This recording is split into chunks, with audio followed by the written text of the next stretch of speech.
आज हमारे साथ एक ऐसी आवाज है जिन्होंने दशकों तक देश को हंसाया, सोचने पर मजबूर किया और व्यंग को एक नई पहचान दी। हास्य और कविता की दुनिया के दिग्गज सुरेंद्र शर्मा जी हमारे साथ हैं। सर, बहुत बहुत स्वागत है आपका जी मीडिया के डिजिटल प्लेटफॉर्म धन्यवाद। India.com। धन्यवाद आप। सर, मेरा सबसे पहला सवाल आपसे ये है कि हास्य जो है आजकल डिजिटल के दौर में कितना बदला है? हाथ से नीरा उपहास हो गया है। पहले मखौल उड़ाते हम, हाथ से तो कभी का खत्म हो गया। हाथ से वही कर सकता है अच्छा जिसको किसी की तकलीफ में रोना आता हो। जिसको किसी की तकलीफ में रोना नहीं आता उसको हास्य करने का हक नहीं है। हम व्यंग करते हैं। हास्य बहुत बड़ी चीज़ है। हास्य इतनी बड़ी चीज़ है कि और बहुत खतरनाक भी है। द्रौपदी की गलत हंसी ने महाभारत करवाई। रावण सीता को हरण करके ले गया और अट्ठहास करता हुआ ले गया। मेरा मतलब है कि हास्य वो अच्छा है जो किसी की तकलीफ पर अगर आप की कीमत पर नहीं हंसे, किसी को नुकसान पहुंचाकर आप नहीं हंसे, किसी को वो हास्य है कि जो आपको दूसरों को सुख दे करके आप हंसे, दूसरों को तकलीफ देकर आप नहीं हंसे, उसे हास्य कहते हैं। सर, कहीं ना कहीं आजकल लोग जो हैं हंसना भूल गए हैं, तो वापस से उनको कैसे हंसाया जाए, क्या करें वो? अपनी इच्छाओं को सीमित रखें। आपका हंसना इसलिए भूल गया है कि आपको दूसरे की समृद्धि बुरी लगने लग गई। जो आपको खुद के पास है उससे संतुष्ट रहें तो हाथ से आ जाएगा, कोई ऐसी बात नहीं है। दिक्कत ये है कि हम को बगल वाला समृद्ध है तो हमें तकलीफ होती है।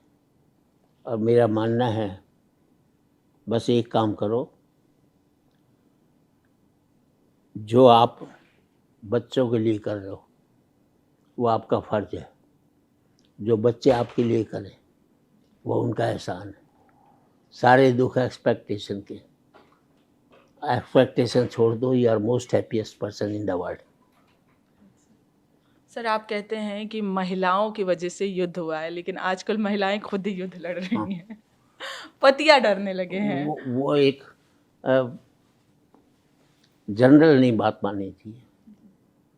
अगर परिवार के अंदर, देश के अंदर 1 करोड़ या 10 करोड़ या 20 करोड़ पति पत्नी रहते हैं, 10-5 ऐसा कर दें, हम उसका उल्लेख कर रहे हैं। उल्लेख उनका करो जो इतने साल से शाम की रोटी भी नसीब नहीं है और पति पत्नी साथ रह रहे।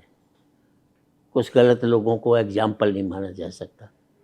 जो मेजोरिटी में है उनको एग्जाम्पल माना जाएगा।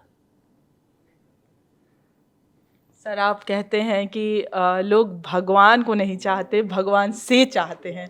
राम मंदिर इसका बहुत बड़ा एग्जाम्पल रहा है। अभी राम मंदिर में राम के घर में चोरी हुआ है, उसको लेकर क्या कहना चाहेंगे? बेसिकली क्या है, हम सब लोग आज भगवान घोषणा कर दे कि सुबह पहले मंदिर, मस्जिद, गुरुद्वारे, गिरजाघर में जो भी आएगा उसे मैं अपने पास बुला लूँगा, एक नहीं जाएगा। कि हम सब लोग ईश्वर से चाहते हैं, ईश्वर को नहीं चाहते। हम सब लोग धर्म को मानते हैं, धर्म की नहीं मानते। जिस दिन धर्म की मानने लग जाएंगे, धर्म एक बहुत ऊंची पद पर बैठा है। राजनीति को, धर्म को कंधे पर बैठाकर राजनीति मानना चाहिए। धर्म के कंधे पर बैठकर राजनीति में नहीं आना चाहिए। हमने अपनी धारणा अलग बना ली है तो अपनी धारणा को बदलो। आप किसी को तकलीफ मत दो, किसी का नुकसान मत करो। आपको क्या ज़रूरत है मंदिर जाने की? ईश्वर आपके पास आएगा। सर, अभी अनुपम खेर जी जो हैं, उन राम मंदिर गए थे। उन्होंने ये कहा था लोगों को, समाज में उन्होंने मैसेज दिया था कि अगर आपके घर में चोरी होती है तो वो गलती घर की नहीं है, आप घर में रहना नहीं छोड़ सकते हैं। तो इसको आप कैसे देखते हैं? घर को नहीं छोड़ देते, वो बात अलग है, लेकिन आपने जनता से जो पैसा लिया है, जनता ने जो दिया है और जो इसकी देखभाल कर रहा है, अकाउंटेबिलिटी तो आपकी है ना, ऐसा तो नहीं है ना। अगर इस देश में अगर नेता गलत कर रहे हैं तो हम लोकतंत्र को तो गुस्सा नहीं कर सकते ना, संविधान के ऊपर तो कुछ उंगली नहीं उठा नहीं सकते ना। संविधान तो बहुत बढ़िया है हमारा, उसका इस्तेमाल गलत हो रहा है तो उसके लिए संविधान को दोषी ठहराएं, ये गलत बात है।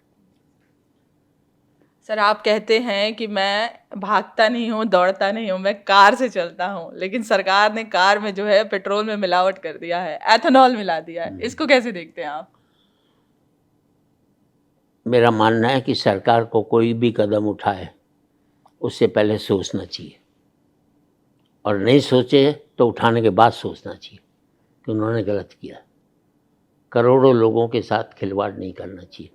परीक्षण करना होता है तो हमारी गाड़ियों पर मत करो, अपनी 100 गाड़ियों पर परीक्षण करो। गलत काम किया है।